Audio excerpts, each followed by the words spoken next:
Muito bem. Começou nesta sexta-feira a eleição presidencial na Rússia, que vai referendar mais um mandato para Vladimir Putin, que está há quase 25 anos no poder. Tem muita gente aí na política brasileira que inveja isso, queria ficar 25 anos no poder.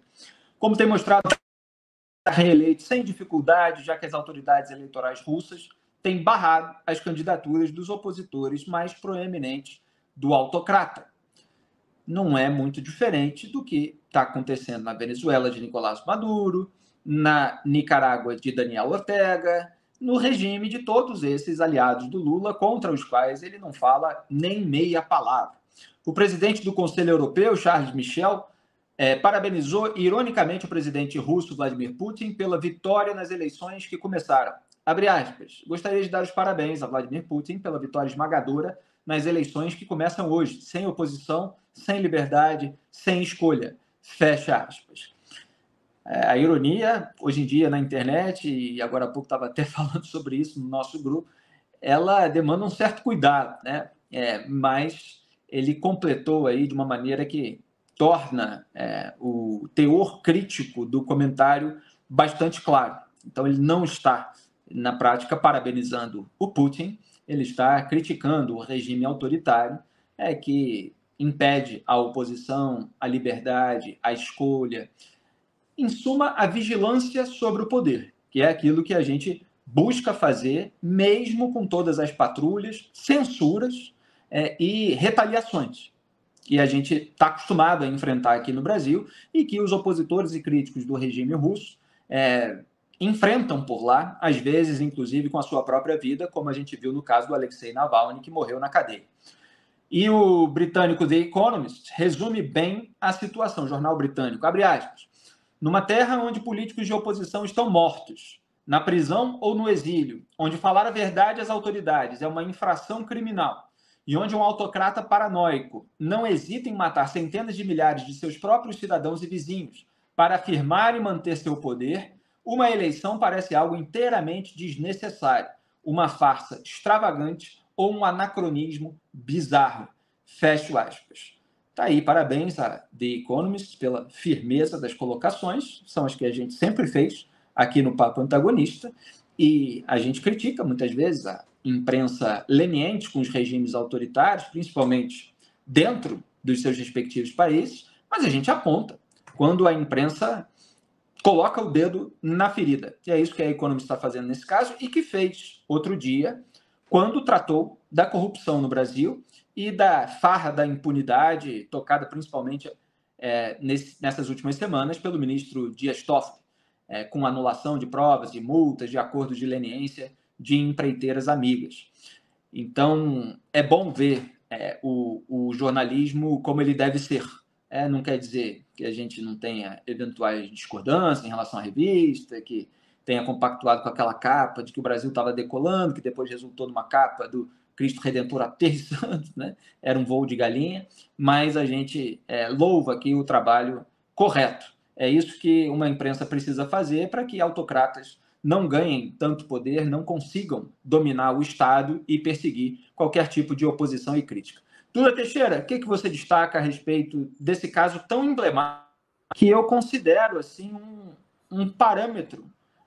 Porque o que o Putin faz de uma maneira mais descarada por lá para o restante do mundo, porque dentro muita gente não enxerga, está dentro da bolha, é aquilo que num outro grau, né, se faz em regimes como o nosso, guiados aí por populistas autoritários, ligados a outras lideranças dentro das cúpulas dos poderes, formando esse sistemão.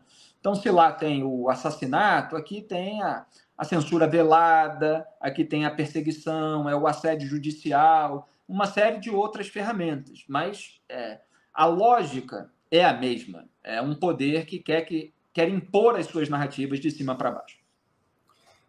Felipe, se a gente não lutar aqui pelos nossos direitos, pelas nossas liberdades, o risco é do Brasil realmente descambar. Isso pode acontecer, né, por uma ditadura, né? Exato. Eu lembro que eu conheci a Venezuela antes de virar uma ditadura do Hugo Chávez. Também falei com nicaragüenses antes do Daniel Ortega transformar aquilo numa ditadura brutal, e eles falavam para mim, não, no meu país nunca vai acontecer, né? Isso aqui é uma democracia, a gente tem vários partidos, tal. Mas no final ninguém está protegido. E uma coisa que acontece, esses ditadores eles vão trocando informações entre si, eles veem o que dá certo no país do outro e repetem. Então, várias Exato. fórmulas aí são copiadas. Eu vi hoje, até publiquei hoje na Cruzoé uma matéria que, bom, é o que você falou, todo mundo já sabe qual vai ser o resultado da eleição, né, na Rússia. Os três candidatos que aparecem na cédula com o Putin são aqueles da oposição sistêmica. Ninguém ataca o Putin, ninguém ataca a guerra na Ucrânia, e ninguém diz o que faria se vencesse, né? Então, tem isso de que todo mundo já sabe o resultado, né? Mas ainda assim, as filas para votar, tinha muita gente para votar de manhãzinha, né? E aí, o que explica isso? São os funcionários públicos que chegavam para trabalhar no trabalho, na escola, na empresa estatal, e aí o chefe fala: olha, você vai votar, a turminha está saindo aqui de ônibus e você volta aqui depois, né? Então, você tem essa coação aos funcionários públicos que existe, então, na Rússia agora. Isso não era tão comum na Rússia, mas agora ficou muito claro. Eles encontraram, tem um site, uma agência, que eles encontraram 450 fotos do pessoal votando com a turma da empresa, saindo para votar. Desculpa, depois de votar, eles saíram e fazer a foto, sabe? E isso é um negócio super comum na Venezuela, né? Se o funcionário público não participa de uma manifestação a favor do Maduro, ele perde o emprego, né? E em Cuba, se você fizer qualquer coisa, um protesto, por exemplo, contra a ditadura do Miguel Díaz-Canel atualmente, você também perde emprego, né? Então, essa coerção dos funcionários públicos mostra que realmente uma ditadura vai aprendendo com a outra e fica muito mais difícil tirar esse pessoal do poder. Exatamente, Duda. É por isso que a gente luta aqui na Raiz. Quando eu falei de parâmetro, você entrou com um complemento preciso. A gente luta para que o país não fique assim. Não fique como o regime da Venezuela, de Cuba, da Nicarágua, da Rússia, da Hungria e de outros países em que certos tiranos se aproveitaram, em alguns casos, da democracia, das margens que a democracia deixa para quem não tem escrúpulos, para estabelecer um regime autoritário. E, caso de Cuba, você teve ali uma revolução já à moda antiga, né? Mas, atualmente, os métodos são outros.